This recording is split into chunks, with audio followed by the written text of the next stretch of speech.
This is CBC Winnipeg News.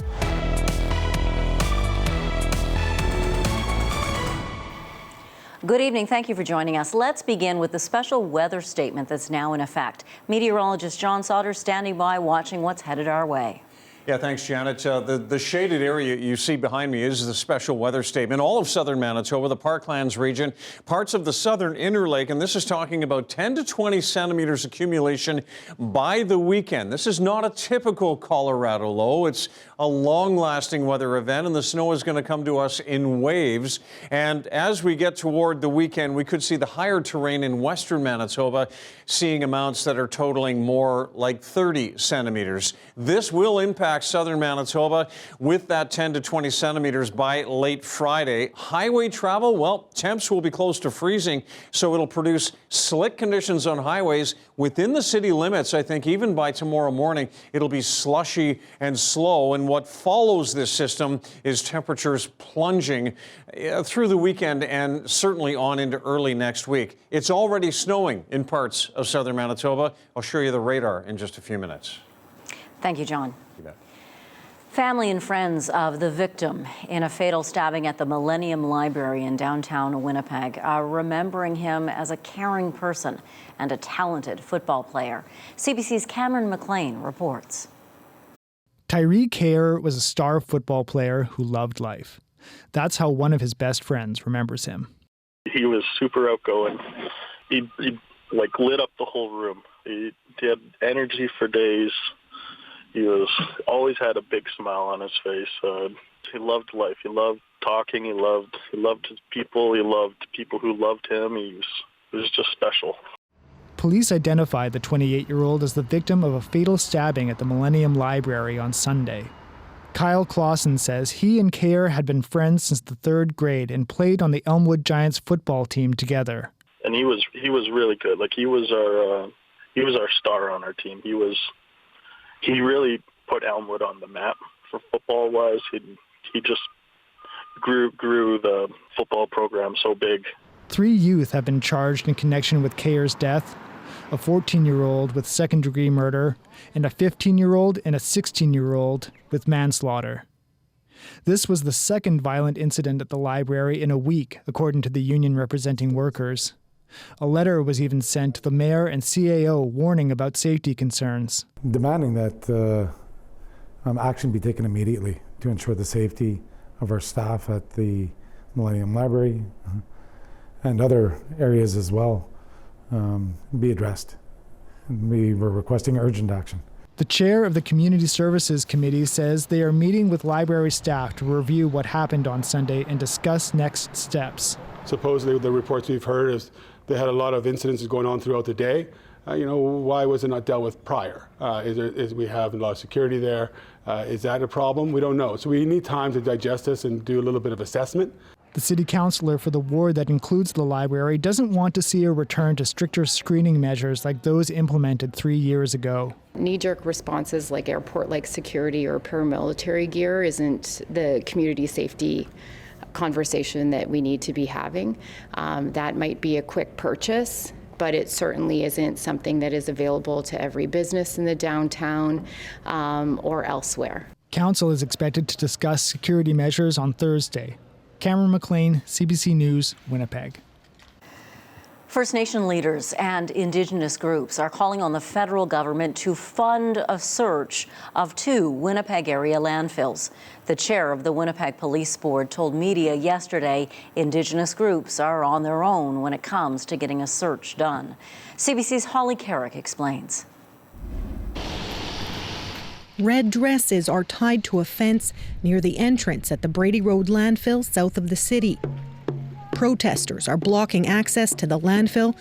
They say the blockade is needed to send the message that a search for the remains of missing and murdered Indigenous women and girls needs to happen. Our women matter. Our women matter. In a letter, First Nations leaders and Indigenous groups called on the federal government. They want the searches to happen, they want the United Nations to oversee them, and they want support for families. It's very important that we're sending a message to everyone that we will be there to support you You know, we will be there to search for your loved ones if they go missing, and we know where they are. Chief of Long Plain First Nation Kyra Wilson says the calls to search Winnipeg landfills is about more than the investigation into the deaths of Morgan Harris and Mercedes Myron. Both women are believed to be in the Prairie Green landfill north of Winnipeg. Police have said they determined a search wasn't feasible. The conversation about searching the landfill and the issue of missing and murdered Indigenous women and girls in Two-Spirit are separate from conversations about the investigation. Sandra Delaronde is an Indigenous advocate. She says it was hard to hear comments made by Winnipeg Police Board Chair Marcus Chambers yesterday that Indigenous groups must lead the calls for funding a search. It was particularly disheartening yesterday to hear the chair of the police board telling us, as Indigenous people, again, we are on our own. Delaronde says every family who has a loved one who hasn't been found has been impacted by the decision not to search. She says the community has lost faith in police. The cops go and stand with us at every vigils. They go and stand with us at the MMIW inquiries and that, but they don't take a minute to think that, you know, how they are infecting our women or our people when they don't search, and they got to put it on us to do it. Leaders want a feasibility study to happen quickly. They say it's needed before they can ask for any money from the government. Holly Carrick, CBC News, Winnipeg. Voters in Kirkfield Park have 2 more hours to choose their next MLA.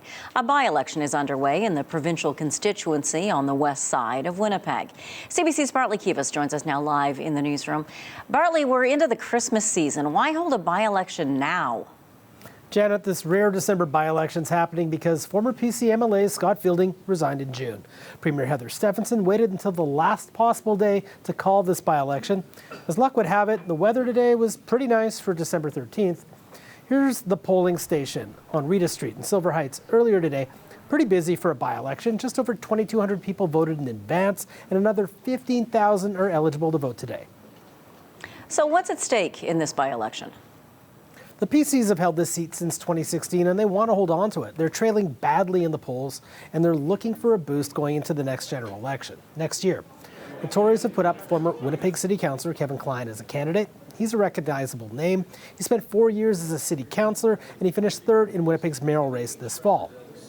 The NDP have Corrections Officer Logan Oxenham, and the party does have a shot here. The New Democrats are popular in Winnipeg, and they held this seat twice when Sharon Blady was an MLA. Healthcare worker Rhonda Nickel is the Liberal candidate. The Liberals are often at a disadvantage to both the PCs and the NDP because they don't have as much money or volunteers. But since this is a by-election, the Liberals can focus all their resources on Kirkfield Park. The Green Party also has a candidate, Dennis Biomi, but this is expected to be a three-way race. We'll have the results for you as soon as they come in on our website after 8 p.m. when the polls close. That'll be at cbc.ca/Manitoba and on the CBC Winnipeg News late night with Austin Grabish at 11 p.m. Janet. Thank you, Bartley. CBC's Bartley Kivas reporting live from the newsroom tonight. 7 churches are in court appealing a ruling that upheld COVID-19 restrictions on religious services. The Manitoba churches say public health orders in 2020 and 2021, which temporarily closed or capped attendance at in-person religious services, violated the Charter of Rights and Freedoms. A judge rejected that argument, saying the restrictions were necessary to prevent the spread of COVID-19. The church's lawyer told the Court of Appeal today that trial judge erred in not fully examining whether less restrictive rules could have achieved the same goal. Eugene Meehan told the court many retail stores and other businesses were open while churches were closed. Iranian Canadians in Manitoba are calling on Canada to step up pressure on Iran to stop its crackdown on protesters. 2 men arrested in protests there have now been publicly executed. CBC's Andrew Wilds reports. Shut down Iranian embassies! Shut down Iranian embassies! This was Saturday at the Canadian Museum for Human Rights in Winnipeg. The man with the megaphone is Mohammed Soleiman Najad. He and others from the Iranian community are condemning the public hanging of an anti-government protester in Iran last week.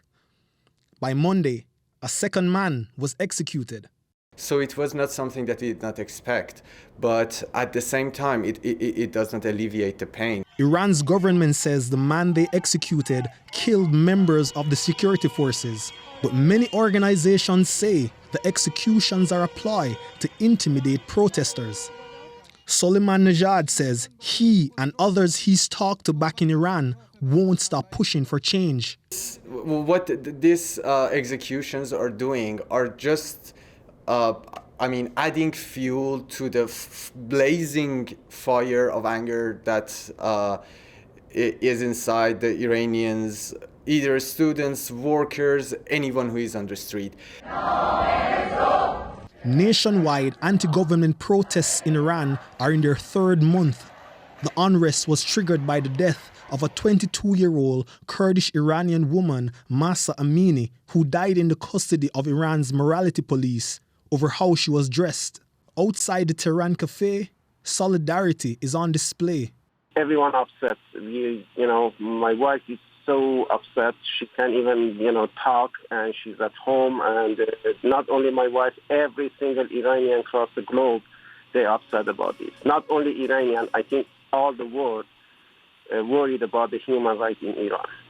Aryan Arinpour says it's time for tougher sanctions. The executions are happening. The violent crackdown on the people of Iran is still happening. So obviously more needs to be done. Arinpour wants Canada to use its influence to get other G7 countries to punish Iran. He says a tepid response from the international community will lead to more pain for Iranians. In the last 43 years, mostly the international community has been watching. And enough is enough. Something must be done, unless more and more people will die. Amnesty International says Iran wants to execute many more people connected to the protests. Arinpour and others say they're hoping that as more Canadians learn the details of what's happening in Iran, they too will call for change. Andrew Wiles, CBC News, Winnipeg.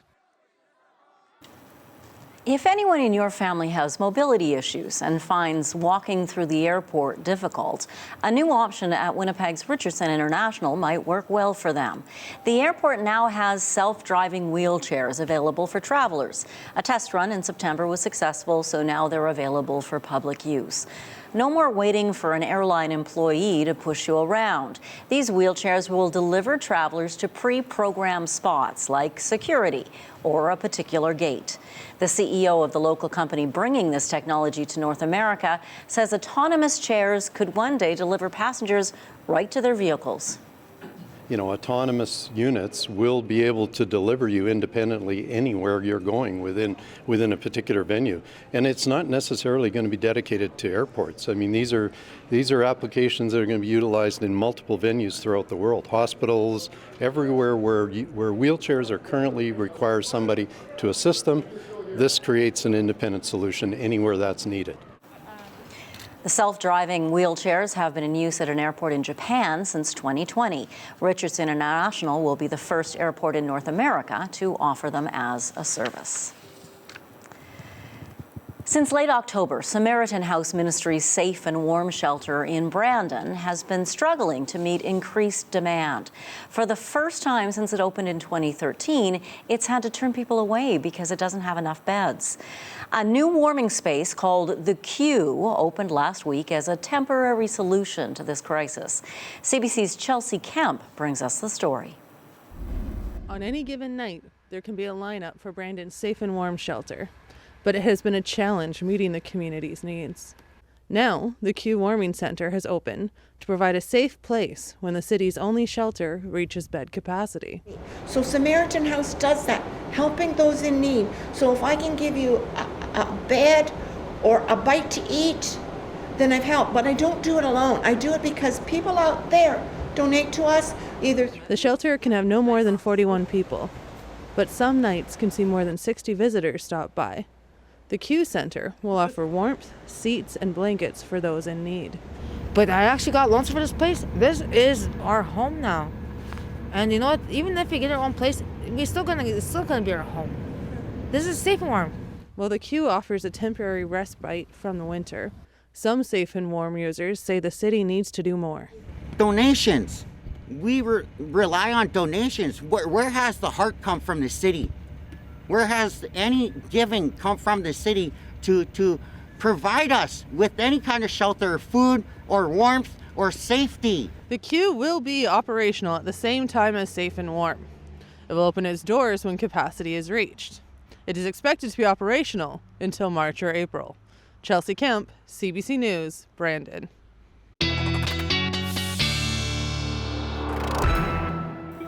Meteorologist John Sauder joins us now. Chelsea, in Brandon, standing there with snow falling. Yeah, so it is already snowing in places. It is snowing in parts of the province, and we're seeing probably 3 or 4 centimeters already on the ground around Morden and Winkler, and it's coming to the Red River Valley pretty soon. I'm going to go through all of this with you right now and show you the satellite and radar. Now, you can see that to the southwest of the city and to the west of the city, we're already seeing some returns on radar around the Portage area, down through Carmen. I think Notre Dame de Lourdes, Treeherne along Highway 2, seeing some snow falling, have been through most of the afternoon. But here in the Red River Valley, we're not seeing much. Down toward the international border, right around Emerson, seeing a little bit of snow falling now.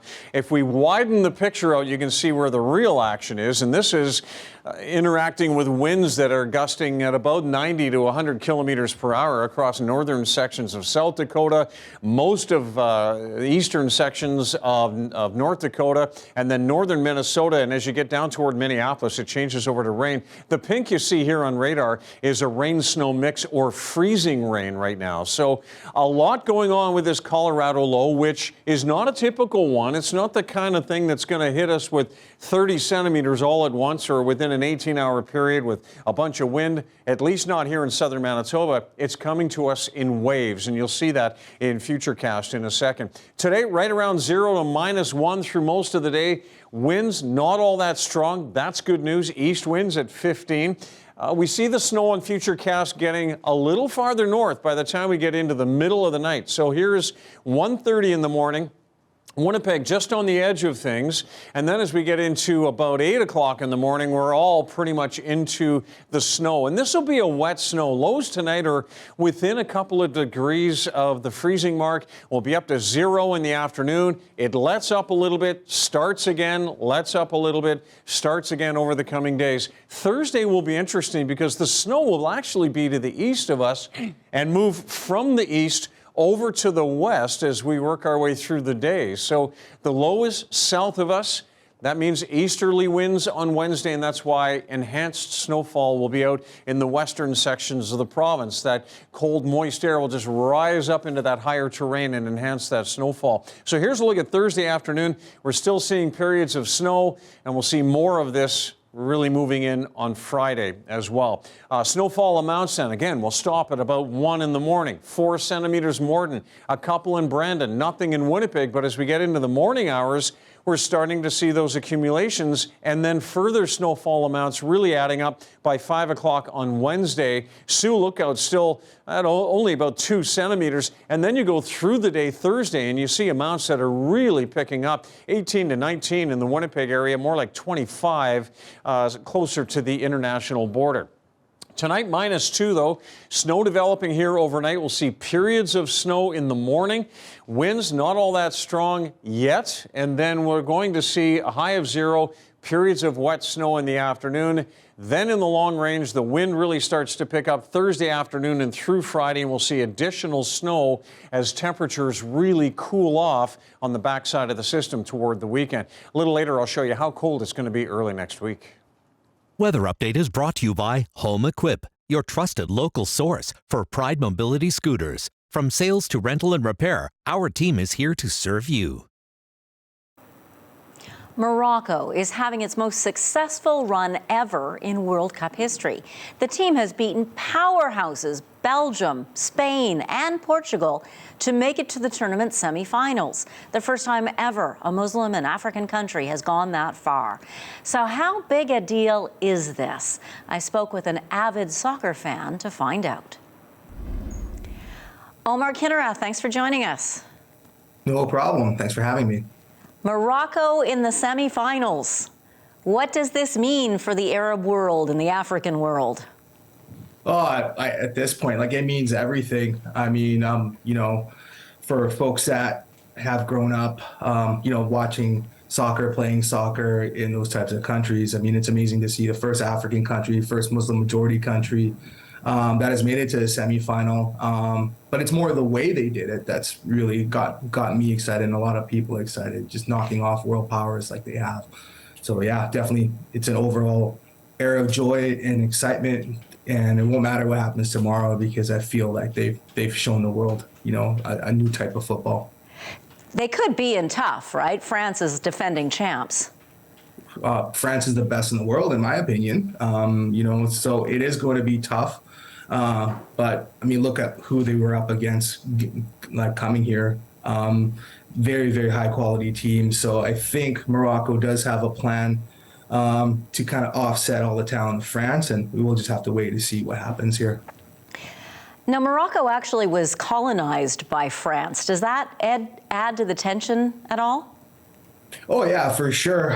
I don't know if tension is so much as more of excitement, right? Like when anytime a former colony goes up against the country that colonizes them, there is this air of natural rivalry. You see it when Portugal plays Brazil all the time. So I mean, there is that hope of Moroccan folks and people like from Morocco who live in the diaspora to really to show success here.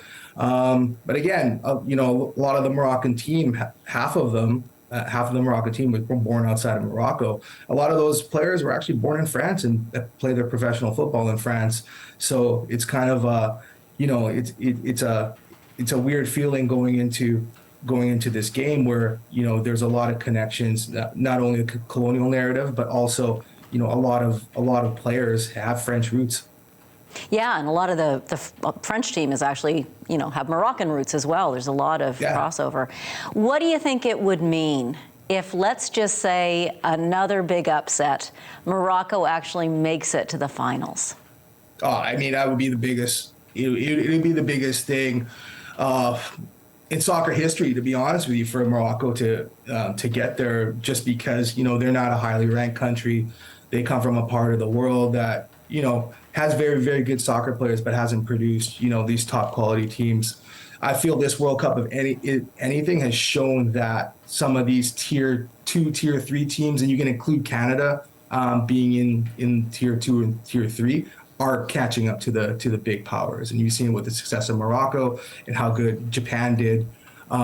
So it's going to be very interesting in the next decade for these big European teams to really try and keep players with roots from other countries, because now Morocco has shown that yes, you can have success by playing for Morocco. Yes, you can go far, and yes, you can have a great career from playing on your ancestral team rather than the country that you were born in. And it's going to be difficult for the Canadian program as well going through, because a lot of our players have those roots as well. So we're going to have to do a better job to entice them to play in Canada.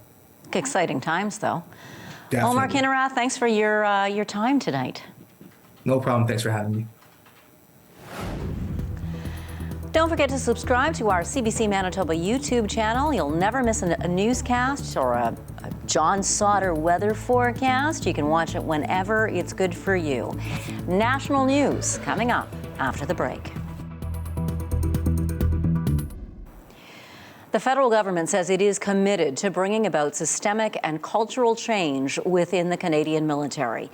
This is in response to a report in May that called for sweeping reforms to address sexual misconduct within military ranks. The defense minister says Ottawa has a plan to make itself accountable to bring about the change. Marina von Stackelberg reports.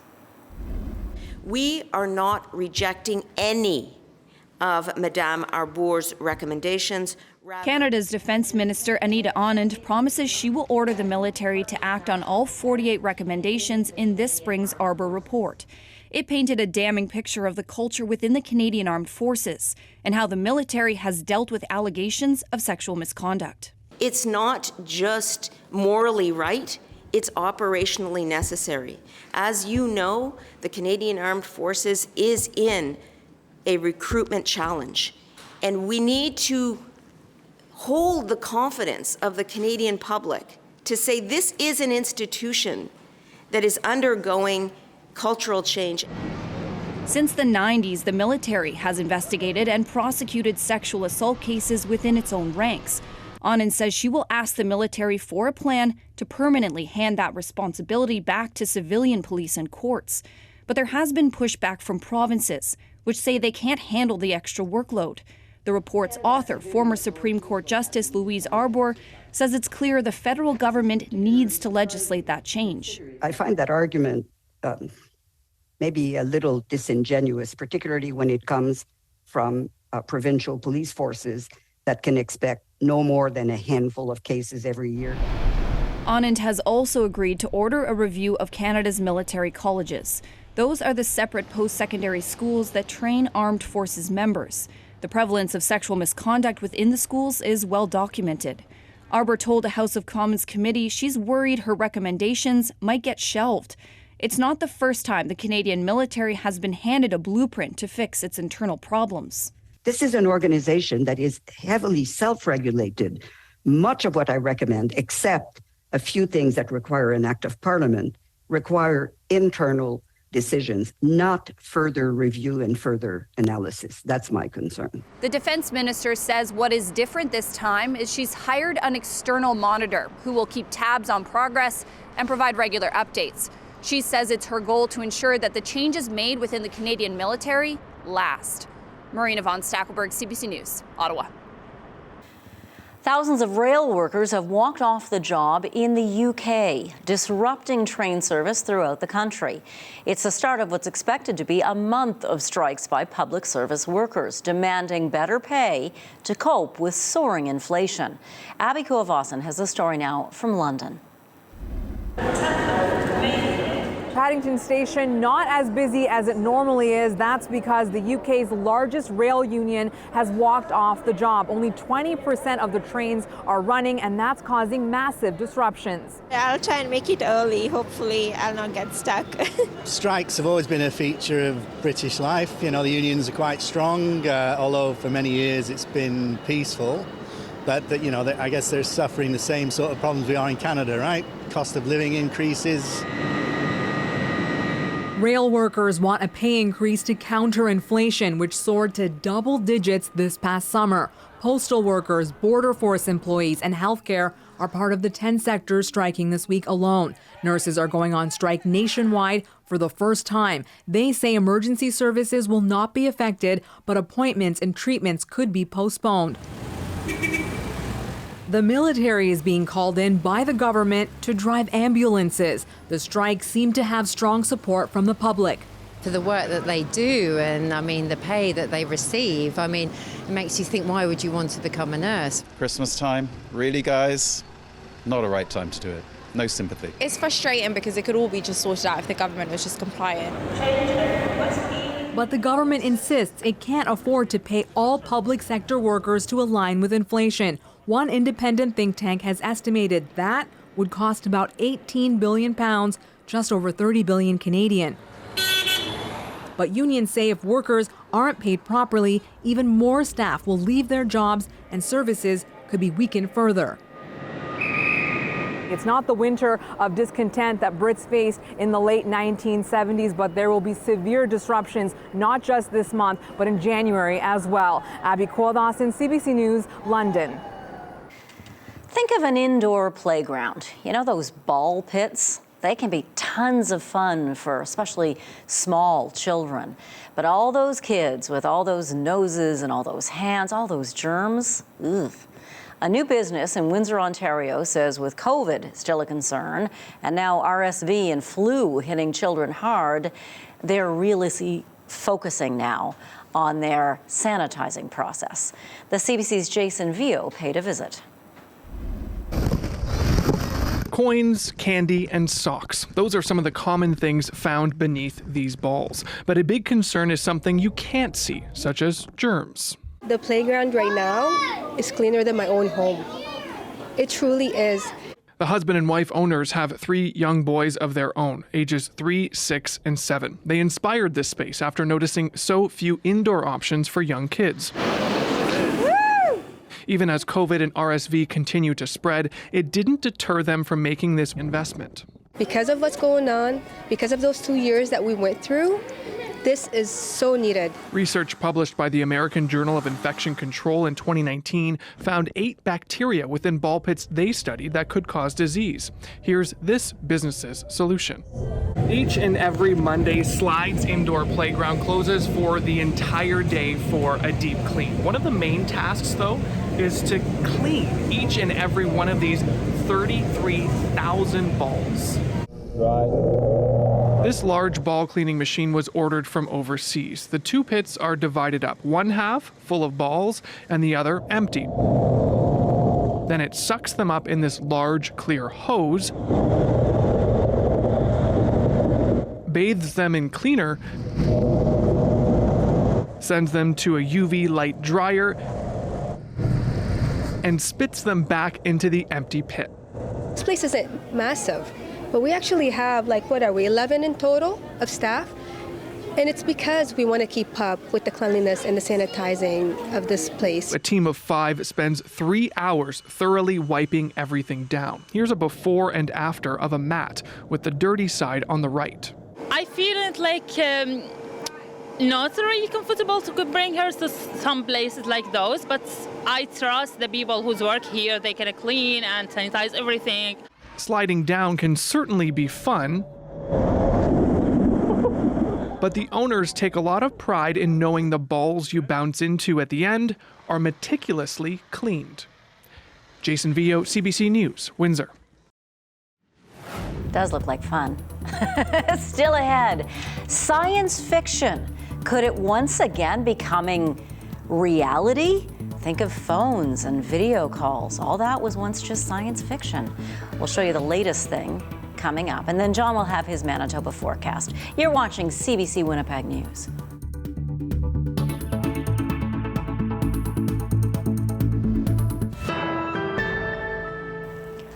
Harnessing the power that feeds the stars has long been a staple of science fiction, an elusive goal that nuclear scientists around the world have been pursuing for years. Now, researchers in California say they have managed to achieve fusion ignition. Magda Gabrisalasa looks at the tiny scientific spark that has experts fired up. This is one of the most impressive scientific feats of the 21st century. This breakthrough opens the door to a possible future powered on clean, cheap, and unlimited energy. The energy that powers the sun, well, these scientists recreated that in a lab on a smaller scale. They succeeded at making nuclear fusion, the process of combining 2 or more atoms into one using nearly 200 lasers and reaching a goal of getting more energy out than was put in. Here's more from the director of the lab.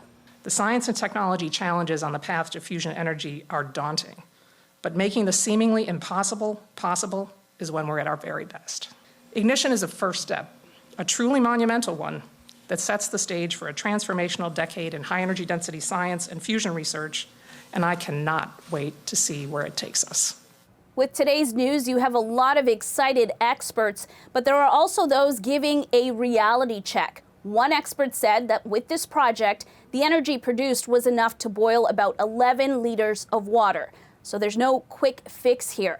But overall, there are big long-term goals with this kind of energy to eventually power cities, among other things. But that's down the line. Right now, this is big for President Joe Biden's agenda. He's been pushing for a green energy future. And with today's news, the possibilities are endless, according to the U.S. Secretary of Energy. If we can advance fusion energy, we could use it to produce clean electricity, transportation fuels, power heavy industry, so much more. It would be like adding a power drill to our toolbox in building this clean energy economy. She said the Biden administration is committed to commercializing fusion energy within a decade. Magda Gabrisalasa, CBC News, Washington. Weather is causing major travel delays in the United States. More than 130 flights were canceled because of the U.S. dealing with a late fall storm. As much as 22 centimeters of snow fell in some states yesterday, and they got hammered in other areas today. In the West, about 1.5 meters hit California's Sierra Nevada mountain range. That storm's headed east with big snowfalls expected along the way.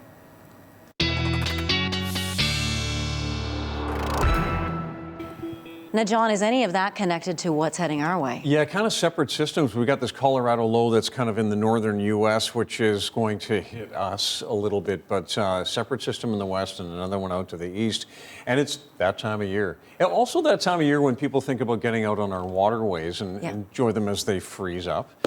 So I wanted to talk a little bit about ice thickness, and I have a graphic to show you here because not all ice is the same, and it's not all thick enough to support the weight of a human. So there are some sort of guidelines to go through here, and if the ice is less than 4 inches thick, you just need to stay off. It's not thick enough to support a human. When we get above that, around 4 to 6 inches, ice fishing is okay, and yeah, apparently you can take the mutt with you. This would be thick enough to support a human and a dog without the warming shack that so many ice fishing people like to use. When we get above 6 inches, snowmobiles, ATVs, keep in mind that this is clear, hard, uncontaminated ice, okay, with no runoff and things like that. So these are brought to us, the inches are brought to us by the measurements by Manitoba Public Insurance. Cars and small trucks between 8 and 12 inches. You get above 12 inches and you get medium-sized trucks that are safe to be on. Now, keep in mind that not all ice is the same and it's not always consistent. So it's safe in some areas, may not be in other areas. You really need to speak to local people. Look online, call ahead if it's an area like the Red River. You know, the Forks will have information and we'll do measurements, but really important to be informed about the ice that you're going to step out on. All right, temperatures right now not really supporting any form of rapid ice development, certainly close to seasonal through the day, or not close to seasonal, close to freezing through the day today, and remaining so overnight tonight as we look at temperatures into the evening, still only as cold as -6 in Swan River, and still fairly mild for the time of season up across the north, only -9 now in Churchill, and -4 right now in Thompson, a little bit cooler out to the west. These are the conditions we can expect for overnight tonight. Some flurries, some freezing drizzle possible around Kenora, 2 centimeters of snow in Fort Francis. We'll see snow developing here in the Red River Valley and southeast, expecting 2 to 4 by morning. In some cases, more like 5 centimeters farther to the south. So that would include the Morden and Winkler area, a little bit less around Portage, and 2 to 4 centimeters in Brandon. So yes, snow on the way tonight, and it'll accumulate by morning, and there's more on the way for tomorrow. Across parts of the north, we see a chance of flurries, freezing drizzle, and fog. Same true for the west around Flin Flon, the Paw, and Norway House, also Gillam and Churchill, and then morning fog and a very cloudy day on the way for tomorrow, still mild, and then some afternoon snow around the Norway House area. As we look at southern Manitoba, we're just talking about the snow, the wet snow, upwards of 5 to 10 centimeters in that higher terrain around Riding Mountain, Wasagaming, even the Dauphin area. An additional 5 centimeters here in Winnipeg and Steinbach and out to the east and then off into northwestern Ontario. We're looking at 2 to 4, maybe even in some cases 5 centimeters of wet snow with temperatures close to the freezing mark. Thank you, John. You bet. Up next, we're going to check in with the Wildlife Haven Rehabilitation Center and these 2 little guys, 2 baby otters in care of the center. We'll find out how these guys got there and how they're doing after the break. The Wildlife Haven Rehabilitation Center has 2 baby otters in its care. When they were found a couple of months ago near St. Laurent, their mother had died and they were in bad shape. I spoke with the center's executive director today to see how they're doing now. Zoe Nakata, thank you for joining us. Hey, thanks for having me. So how were these otters when they came into your care? Yeah, so they came in in a little bit of a rough condition, and this was back in September. They were orphans, so they were all alone, and usually they'd still be in their mom's care at that point. They actually stay in their mom's care for a full year, baby otters. So you can imagine they had been on their own for a few weeks already, so they were scrounging for food. They were trying to, figure stuff out on their own and not doing such a good job out of it. And one had an altercation with a dog and had some nasty wounds. So it was definitely time for them to come into care, get the right food, get the right nutrition, antibiotics for those wounds. But I'm happy to report that they're doing much better now, and they're pretty happy and getting along beautifully together and doing what otters do best, which is being super social and playing together all day long. Why do you call them Twin 1 and Twin 2? Well, this is one part that's really hard for us. We really try not to get attached to our patients. They are wild animals. They're here for just a short period of time before we release them back to the wild. And we try to really respect that by not giving our patients any names. But I'm sure you can imagine how difficult it is with these particular patients. They are so cute, and they came in, as siblings, twins. So we kind of got a little bit attached to them, and so we've been calling them Twin 1 and Twin 2, which is a little bit of play on that, thing 1, thing 2, like in the Dr. Seuss stories. So that's our little play that we've got going on here, which is our way around giving them actual names, but still trying to respect the fact that they are wild animals. They are here for just a little bit of a time with us before we can release them back into the wild this spring. With them being so young, are there special things you try to teach them? Like, what do they need to know? Yeah, so one of the things, basically our biggest challenge is to make sure that they learn not to interact with humans. So we actually try to be as hands-off as possible, but we try to give them a lot of challenging activities to do in their enclosure. So we give them, you might see in those videos, we give them snow, we give them a lot of different, toys to play with in the water that might mimic, logs or grass or different things that they would encounter. We give them the proper food that mimic what they would catch in the wild. And then the rest comes out of instinct. And the fact that there are two of them together really lets them build that out and explore that together. So lots of things that they can climb on, they play together, and that's how they're going to learn to be wild. So really making sure that they're challenged, that they've got a lot of chance to use their body, use their hands, use those instincts, and they learn together. So when they've got an opportunity to do that in a safe environment where they don't have to worry about predators, they don't have to worry about finding food, they get to really explore how to become otters and how to become, adult otters and learn from each other in exploring those instincts. Now, I've only got about 30 seconds left with you today, Zoe. What would you like people to know about the Wildlife Haven Rehabilitation Center? Yeah, so we're a nonprofit charitable organization. So anytime that people want to help out, we do accept donations, especially at this time of year. We've got a lot of animals that are spending all of winter here. We know we've got harsh winters, so animals that are here with injuries do have to spend a lot of time here at this time of year. And then the other thing is that wild animals do need space. So if ever you see or encounter animals, the best thing to do is just watch from a distance.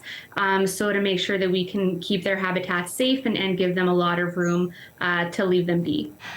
Zoe Nakata, Executive Director of Wildlife Haven Rehabilitation Center, thank you for joining us. Thanks for having me. Your 7-day forecast and daily lift still to come. We'll be right back.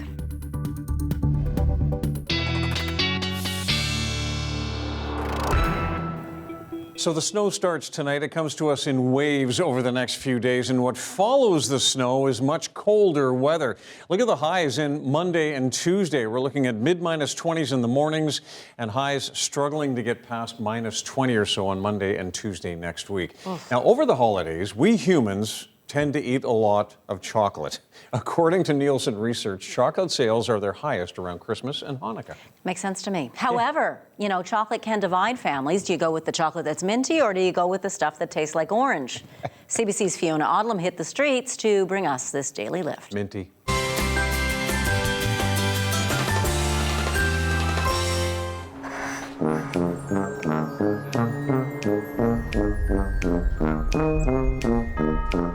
What is your favorite? Chocolate mint or chocolate orange? Chocolate mint. You have to choose between chocolate mint and chocolate orange. Chocolate mint. Chocolate mint or chocolate orange? Chocolate orange. Why? It sounds healthier because oranges have vitamin C. Chocolate mint. Yes, yes. Wait. I'd take both. I'm not that fussy. Yeah. Chocolate and mint, like an after eight, perfect. That thing you crack on the counter, yeah, it's just weird. Chocolate orange. Chocolate mint. Is that my final answer? I just never liked orange. I don't like orange drinks. I don't like oranges. I just don't like orange. Chocolate with mint. Yeah. Favorite? Yeah. How do you like to eat it? The chocolate bars. That's better for me. Do you remember those little mint patties? I used to love those. I used to love those mint patties. Chocolate with mint. Why? Because I have a thing for mint chocolate chip ice cream. One of the things I like. When it comes to your chocolate, do you like it with mint or with orange? Both. I got chocolate oranges my whole life in my stocking. And so, now it's time for chocolate mint. Moving on. Chocolate orange is a bit strange. I think it's a new invention. What would you do if I gave you chocolate orange? I'd give it to my wife. I think she likes chocolate orange. Chocolate mint. Yeah, I think so. So if I gave you chocolate orange, one of those Terry's chocolates, what would you do with it? Well, it depends which one it is. If it's the caramel one, I can eat that. It's not real chocolate, but it's, it's not chocolate like Morton's chocolate, so let's put it that way. But I'd still eat it because, well, I'm a pig. I'm decided right away. Yeah, mint. Totally. mint I'm not, but Really? same thing. If it was there, if the orange was there. Oh, yeah, I like that too. But mint better. But mint better. Yeah. Thank you for joining us here where all the important discussions happen. Have a great night. Good night.